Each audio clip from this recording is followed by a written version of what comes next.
Oi aí galera, beleza? Hoje estamos trabalhando aí, temos num Civic 2012, o G9 já.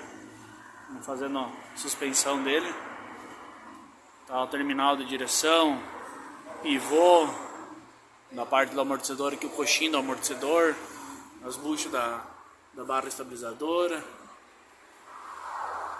Ó, o carro com 130 mil quilômetros, para vocês terem uma ideia, o que é Honda, o que é Toyota, esses carros aqui, ó.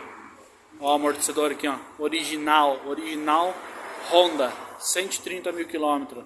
Não tem folga, a haste não tá torta, tem pressão, não precisa trocar o amortecedor, ó. É isso aí, né? O coxinho sim, o coxinho tem que trocar, por causa que é borracha, né? Aí, ó. Já tá com seus 130 mil quilômetros, né? Original também.